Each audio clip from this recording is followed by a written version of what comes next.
American ഐക്യനാടുകളില് കറുത്ത വർഗക്കാര്, അതല്ലെങ്കിൽ African Americans, blanks, അവര് സംഘടിതമായിട്ട് ചില പോക്കറ്റ്സിലാണ് ജീവിക്കുള്ളൂ. ഒരുമിച്ച് അവരിലുള്ളൊരു ബ്രദർഹുഡ് ഉണ്ട്. അവർ പറയും ബ്രദേഴ്സ്, വി ആർ ബ്രദേഴ്സ്. അതിലേക്ക് ചിലപ്പോൾ നമ്മൾ ഇന്ത്യക്കാരും അവരുടെ ഭാഗമാണ്. എല്ലാ കളേർഡ് പീപ്പിളിന്റെ മനുഷ്യാവകാശം, സ്വാതന്ത്ര്യം, അടിച്ചമർത്തപ്പെട്ട വിഭാഗം, ഇതൊക്കെയാണ് അവർ ഉപയോഗിക്കുന്ന ഭാഷകൾ പലതും. ഇവര് സംഘടിതമായിട്ട് വളർന്നു വരിക.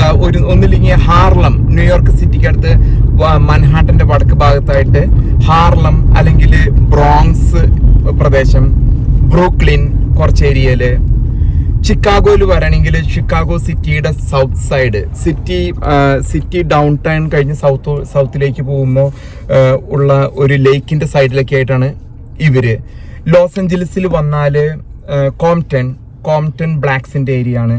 അങ്ങനെ എല്ലാ സിറ്റികളിലും കറുത്ത വർഗ്ഗക്കാർ സംഘടിതമായി ജീവിക്കുന്ന ഏരിയ ഉണ്ട്.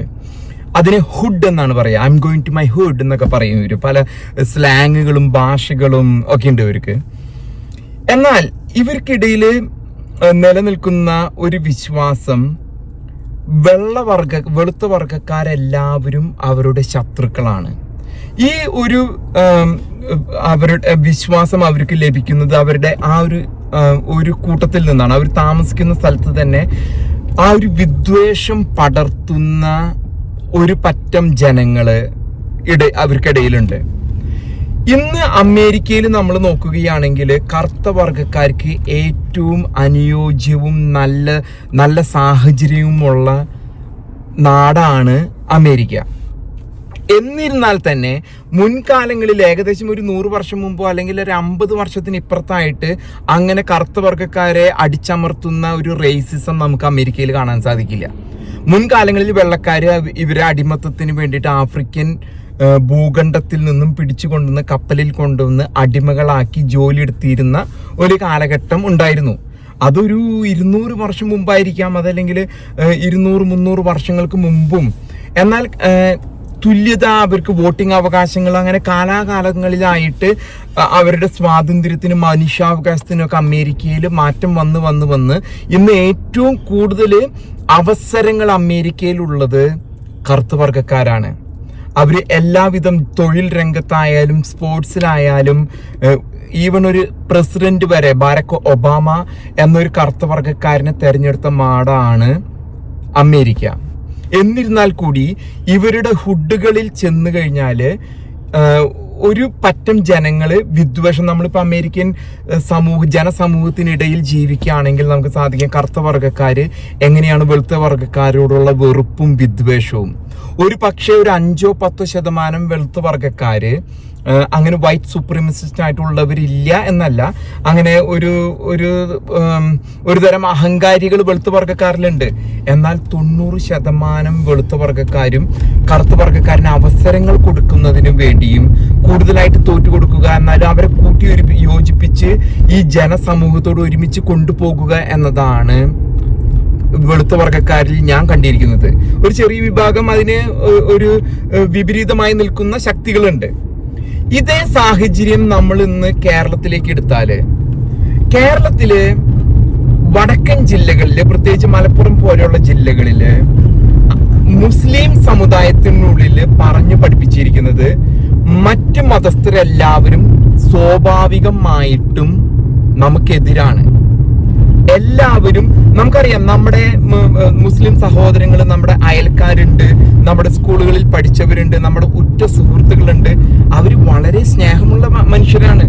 സ്നേഹം നമ്മളെല്ലാവരും ഇപ്പൊ ഹൈന്ദവനോ ക്രൈസ്തവനോ ഉള്ള സ്നേഹത്തിലും കൂടുതലായിട്ട് സ്നേഹമുള്ളവരാണ് മുസ്ലിം സമുദായത്തിൽ നമ്മുടെ കേരളത്തിലുള്ളവര്. ഞാൻ നേരത്തെ സൂചിപ്പിച്ച കറുത്ത വർഗ്ഗക്കാരന്റെ കഥ പോലെ പൊളിറ്റിക്കൽ ഇസ്ലാം അതിനെ ചെറുത്ത് നിന്നേ പറ്റൂ. പൊളിറ്റിക്കൽ ഇസ്ലാം അവര് ആഗ്രഹിക്കുന്നത് മറ്റുള്ളവരെ എല്ലാം അടിച്ചമർത്തി അവരുടെ അടിമകളാക്കുക. ഇപ്പൊ കേരളത്തിന്റെ ഉദാഹരണം എടുത്താല് SDPI, PFI പോലെയുള്ള സംഘടനകള് വളരെ വേദനാജനകമെന്ന് പറയട്ടെ, മുസ്ലിം ലീഗ് പോലും ഇതിനിന്ന് ചൂട്ടുപിടിക്കുന്നു. രാഷ്ട്രീയമായിട്ട് ഒരു പാർട്ടിയുടെ ഭാഗത്ത് അതിനടിമപ്പെട്ടവരാണ് ഇന്ന് കേരളത്തിലുള്ള കോൺഗ്രസും കമ്മ്യൂണിസ്റ്റ് പാർട്ടിയും. ഈ അടുത്ത കാലത്ത് കമ്മ്യൂണിസ്റ്റ് പാർട്ടി പിണറായി വിജയന്റെ നേതൃത്വത്തിൽ കുറച്ച് മാറ്റങ്ങൾ അതിനെതിരെ പറയുന്നുണ്ടെങ്കിലും എത്രമാത്രം അവരെ വിശ്വസിക്കാമെന്നുള്ളത് നമുക്ക് പറയാൻ പറ്റില്ല.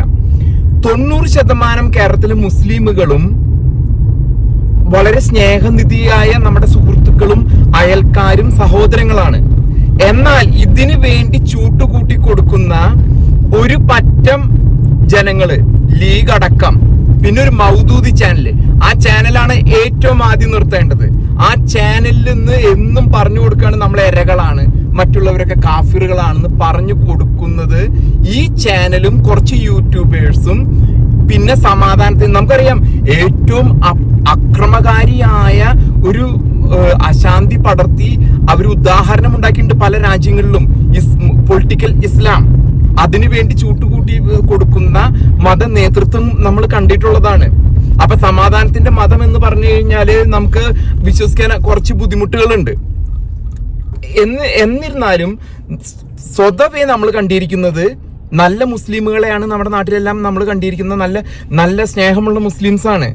ഇവരെ ഈ പൊളിറ്റിക്കൽ ഇസ്ലാം, ഈ നിഗൂഢ സംഘങ്ങള്, ഈ പറഞ്ഞ ചാനലും SDPIയും PFIയും ലീഗും അടക്കമുള്ള രാഷ്ട്രീയ സംഘടനകള് ഇവരെ ചൂട്ടുകയറ്റി നമ്മളെ ഇരകളാണ്, നമ്മള് മറ്റുള്ളവര് എല്ലാവരും നമുക്ക് എതിരെയാണ് എന്ന് പരത്തി ഇവരുടെ ഈ വിദ്യാഭ്യാസത്തിന്റെ കുറവും അവർക്കുള്ളിൽ നിലനിൽക്കുന്ന ആ ഒരു പുറമേക്ക് പോയുള്ള പരിചയമില്ലാത്ത മുസ്ലിംസിനെയാണ് ഇവർ കൂടുതലായിട്ട് ഉപയോഗിക്കുക.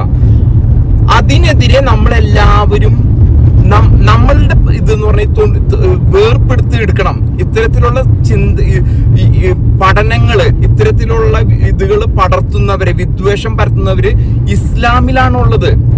അവരെ ഇതിൽ നിന്നും, നല്ല മുസ്ലിമിൽ നിന്നും വേർതിരിച്ച് അവബോധം ഉണ്ടാക്കുകയാണെന്ന് കേരളത്തിലെ ഏറ്റവും കൂടുതലായിട്ട് നമ്മൾ ചെയ്യേണ്ടത്.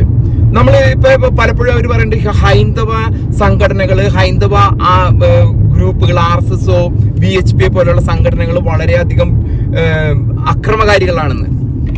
നമ്മൾ ഇന്ന് ആരോട് ചോദിച്ചാലും അറിയാൻ സാധിക്കും, ഇങ്ങനെയുള്ള സംഘടനകൾ ചെയ്താൽ തന്നെ, ഇപ്പൊ ക്രൈസ്തവരോട് ഹൈന്ദവ സംഘടനകൾ ചെയ്യുന്നത് ഒരിക്കലും ഒരു കുരിശിന്റെ മേലെ, ഒരു പള്ളിയുടെ മേലെ അവരുടെ ഒരു കൊടി ഞാട്ടി എന്ന് വിചാരിച്ച് അവര് മുസ്ലിം തീവ്രവാദത്തിന്റെ 4 അയൽപക്കത്തിലെ ഹിന്ദുക്കൾ ചെയ്യുന്നത്.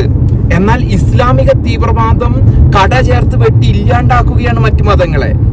അപ്പൊ നമ്മള് പൊളിറ്റിക്കൽ ഇസ്ലാമിനെ കുറിച്ച് വളരെ ബോധവാന്മാരായിരിക്കണമെന്നാണ് ഞാൻ ഈ വീഡിയോയിലൂടെ നിങ്ങളോട് പറയാൻ